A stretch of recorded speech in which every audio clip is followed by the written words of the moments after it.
Welcome back to another episode of The Bachelors. We are here again with the third episode. I'm Jesse. And I'm Mustafa. And today we are going to be talking about the Florida school shooting that happened last week. And we are going to be tying that into the broader topic of gun laws and issues in both the United States of America and in Canada. Because who doesn't love talking about guns, right? Yep.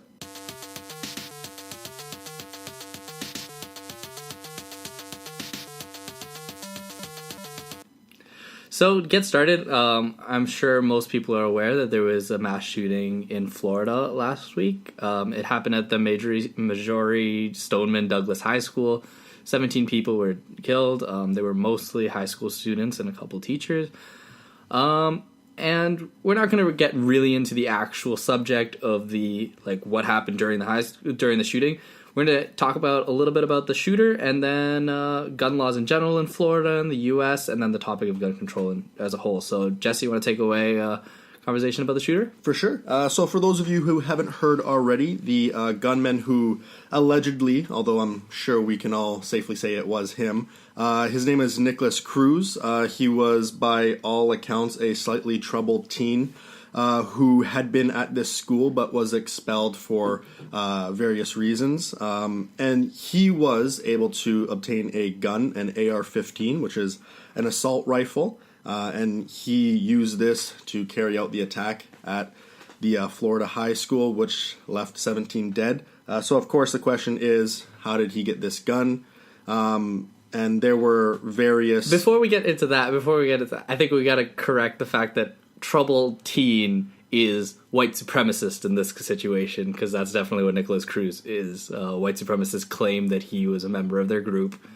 So that's an important detail. Well, I mean, I'd argue that falls under troubled teen, but a very, very... Definitely a troubled teen. A very important troubled teen, of it, yes. Being a depressed kid versus an white supremacist is a very different range in the troubled teen section. We all go through phases.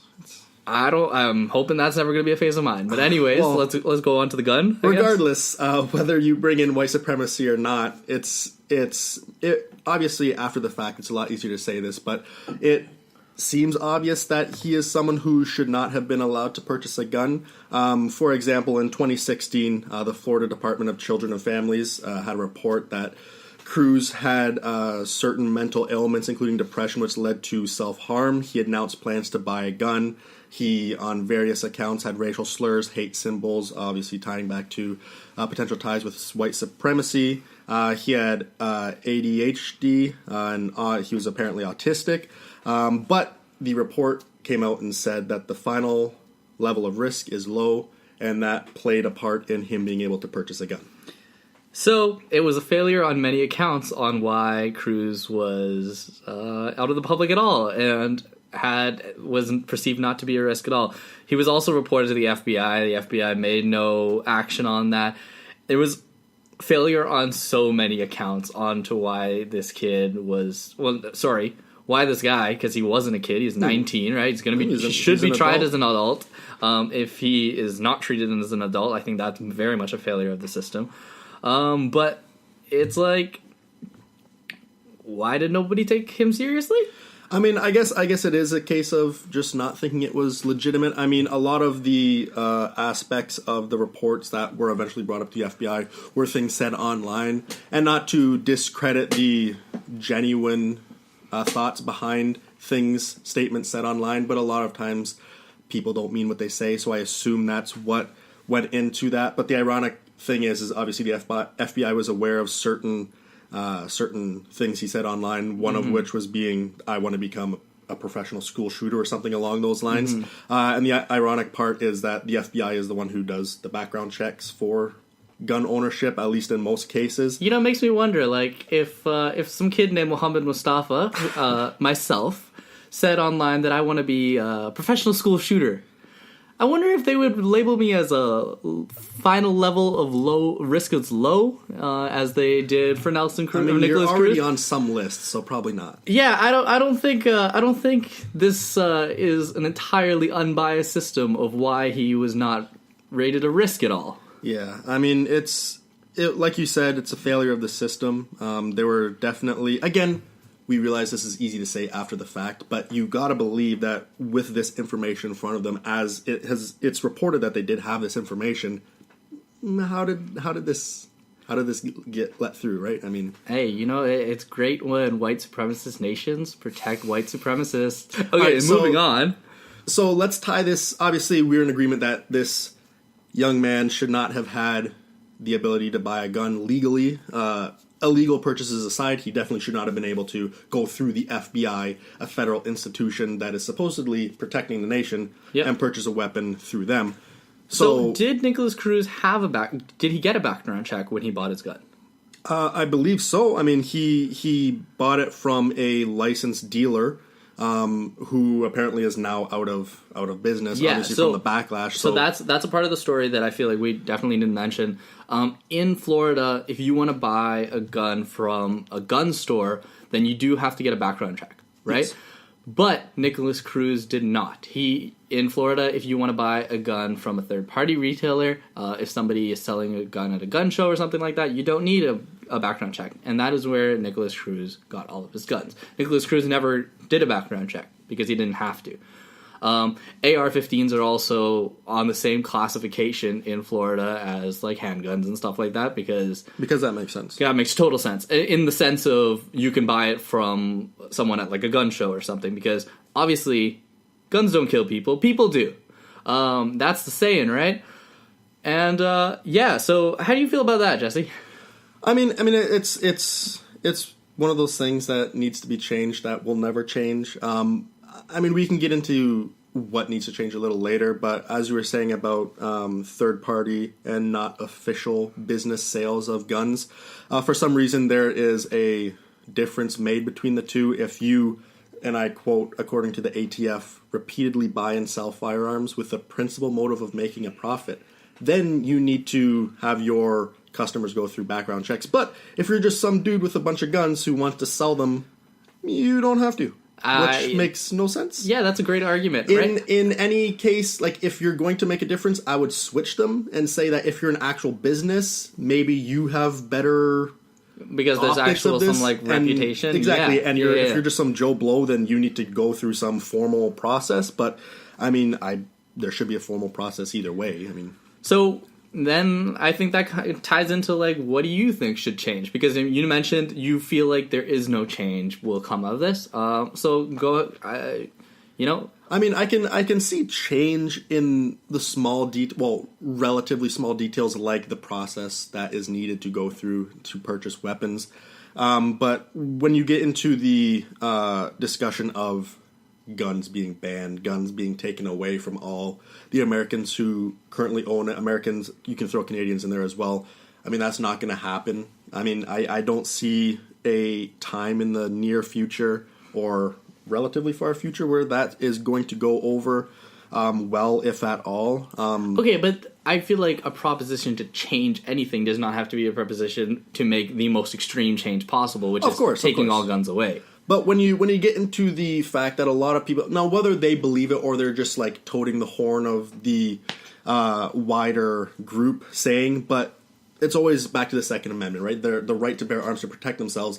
Who are they protecting themselves from? The whole point of the Second Amendment was to protect themselves from the government. And if the government is now saying, you need to give us your guns, or you need to have less guns, or you can no longer buy these types of guns, that is quite literally the reason for the Second Amendment. Which is, now, let me just say, I don't think that is necessary, but that's what I'm sure all of these people are thinking when the government's going to come to them and say, give us your guns, or any extension thereof. They're going to say this is the exact reason why the Second Amendment exists. Okay, and that's fair enough, but let me give you... Okay, first off, my opinion on this is that America should repeal the Second Amendment. I think it's awful law, and I think saying that that's part of your culture, you're saying that your culture and your cultural history and documents written by people hundreds of years ago is worth more than children's lives in high schools.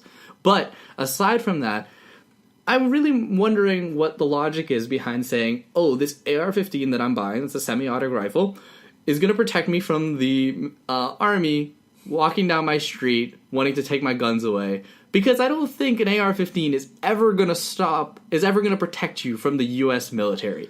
You're talking about the greatest military ever made, and you're going to say your AR-15, your right to bear arms is to, like, what, put it to the man? Like, nothing's going to happen, right? You have no defense.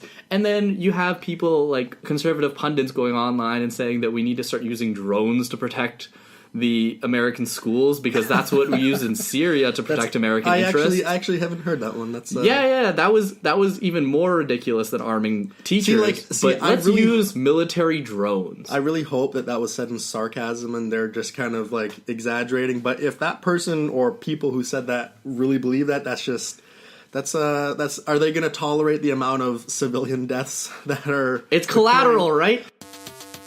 Nicholas Cruz should have never got that gun because no one should be able to get guns. I don't understand. Like, I understand hunting rifles. Like, there is position for sport, and I think that's okay. But honestly, in my ideal world, I say we take away everyone's guns. And if you want to try to keep your gun, sorry, you're like an enemy to the state. And let's march down your street with like the police and arrest you for having that gun. Yeah, I mean, like I said, I am in agreement in that sense that the Second Amendment and the ownership of guns is not necessary, especially in a place like the United States of America where it's a first world country. And of course there are aspects of policing that have a lot of minority groups extremely upset and whatnot. But when you have such a large police force that should be able to protect you from whatever your guns would protect you from anyway, it really isn't necessary. But like I said, I mean, the fact that the government is the one who is going to be taking away these guns eventually, if we ever get to that point, it's not going to be people just giving them up. Then, I mean, it's just not going to happen with the way, because it's so intertwined with people's beliefs at this point, at least the people who believe that they should have guns. It's never going to...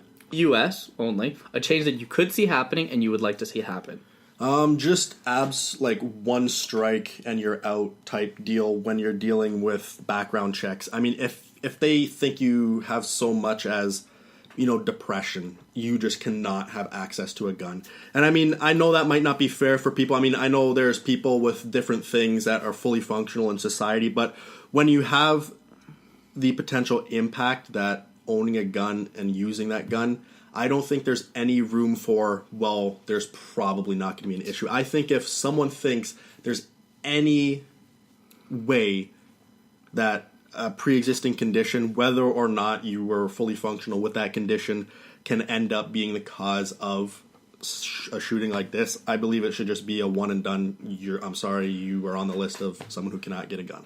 I mean, I think there's so many policy questions that come up with that, though, right? Like, if somebody had depression like 30 years ago, are you going to say, sorry, you can't ever get a gun? I mean, honestly, I know it might sound like a little odd and just completely out there, but I do believe that is the only way that you're going to make sure this isn't going to happen. And I realize anyone can snap, anyone can get super mad, just lose their mind, black out, and kill someone or multiple people. But, I mean, I assume it's a lot higher in people with different conditions than quote unquote an average, a normal person, if you will. I mean, I feel like, first off, I don't know if that's a realistic change that we can see happening, because the National Rifle Association in the U.S., the NRA, opposes any background checks at all, yeah. Right? So I don't know if severe background checks like that happen. I think the only thing that we can look forward to and possibly happening is the students of the school that this happened at, Stoneman Douglas.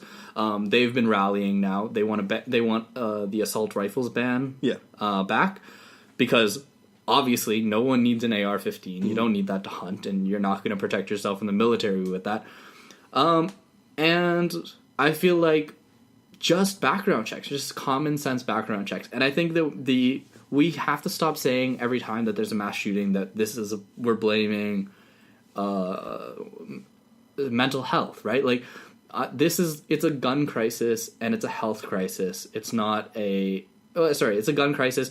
And I would say, yeah, we can say that mental health isn't a crisis, but I don't think you can say mental health is more of the problem than guns, right? Oh, for sure. I mean, I'm like, if that's how it came across, that's not at all what I'm saying. Okay. But I'm just saying when you combine the two, obviously, like if you operate under the assumption that guns in of themselves are never going away, then your only option is to go after the other aspect of this. And I fully realize that this can happen with someone who has no pre-existing or noticeable mental ailments, but if you operate under the assumption like I am that guns aren't going away, you have to go after the other thing, right? What if you say like, oh, this soldier, he fought for his country in Afghanistan, he came back with PTSD.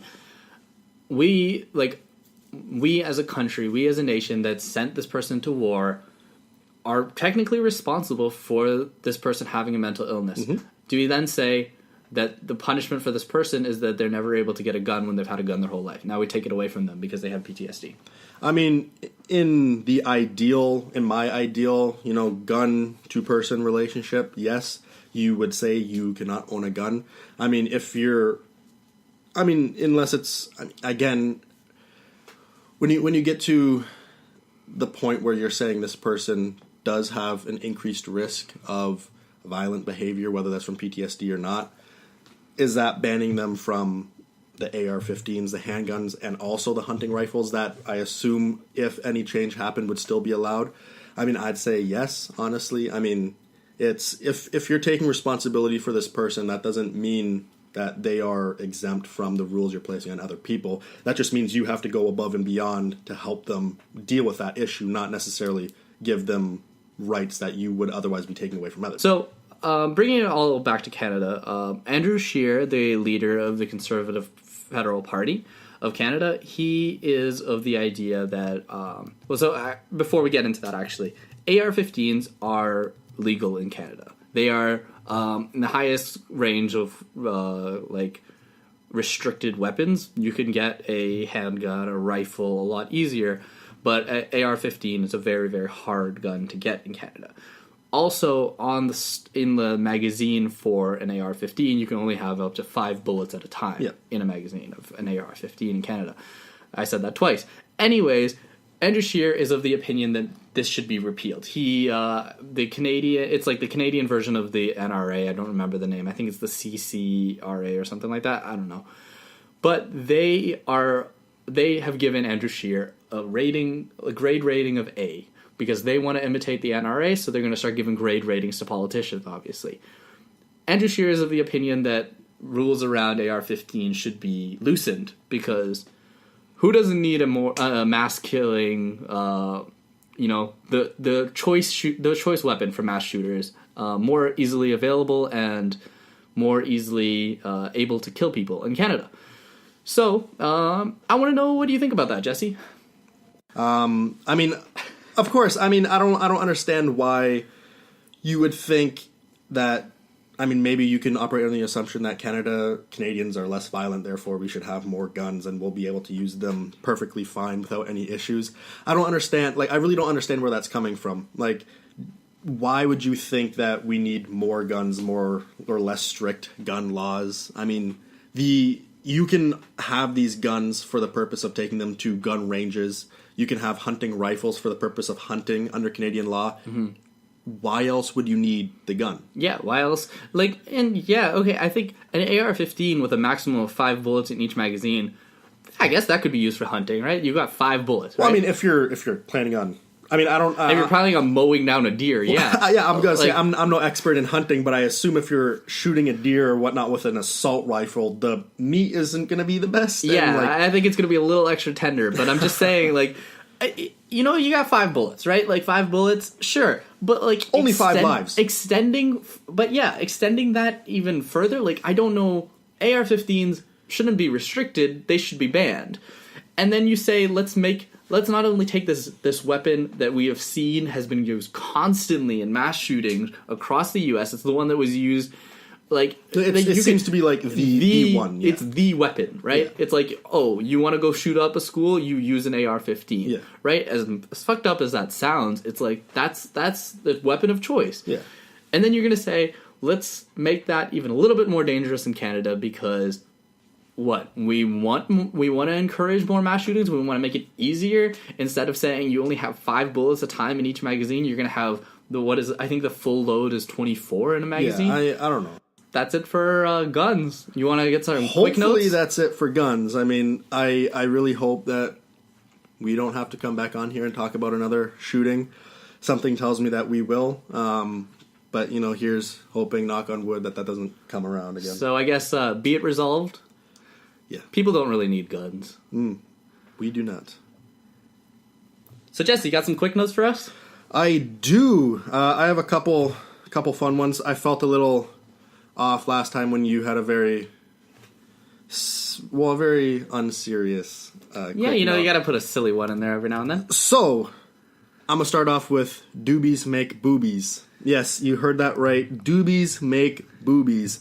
So, apparently, York Regional Police are having to cover this PR nightmare where one of their officers was speaking to students, approximately 100 secondary students, in a Catholic school board, no less, where he uttered the phrase, doobies make boobies, and he was referring to the fact that marijuana increases the mammary gland growth in males.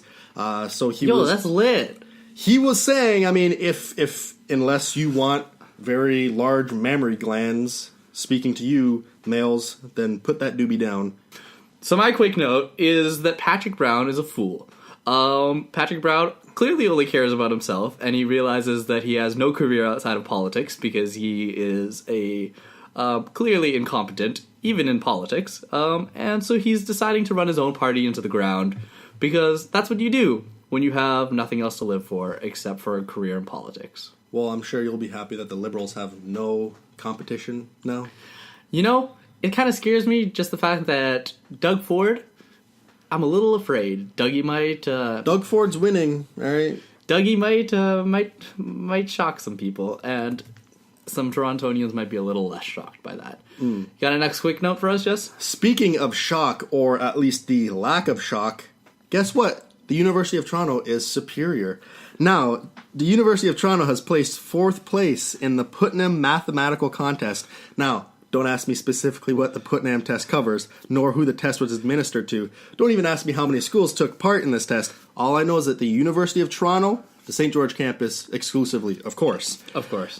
It was ranked 4th in the world out of North American universities. Wow. So the next time... Who was ahead of us? It's not important. Okay. So the next time you have a chance, next time you think you have a chance at UFT, think again. Good thing I don't do math at UFT because that score would be a lot lower then. It's still representative of us, okay? Okay, fair enough. My last quick note is that I am cautiously optimistic about Justin Trudeau's rights framework for the Indigenous people. I think that it does have a good chance to be very positive, but I am slightly afraid because obviously a lot of reconciliation promises have not went as well as hoped. Yeah, I was going to say cautiously optimistic is about the most positive thing I've ever heard about any sort of reconciliation, so... It's been a very slow process, and it's okay because Justin Trudeau's going to win a second term, but I'm a little afraid just because it sounds like it's going to be a very major overhaul, and major overhauls can also go majorly wrong. So we'll see. Cautiously optimistic is where I am. All right. Well, thank you very much for tuning in to the 3rd episode. And we will see you next week, hopefully with more cheerful news. And I guess we'll just have to wait and find out. Do we ever really cover cheerful news? Well, you know what? Next week, we might. Let's make a point of it. See you next week. That wraps up our episode for the day. Thank you all for listening. My name is Mustapha Khamissa. And my name is Jesse Hodgson. We hope you enjoyed our discussion, and now we want to hear from you. You can hit us up on email, thebachelorspod@gmail.com, or find me on Twitter at Khamissa. An episode comes out every Wednesday at 5 a.m., just in time for your commute. Tune in then.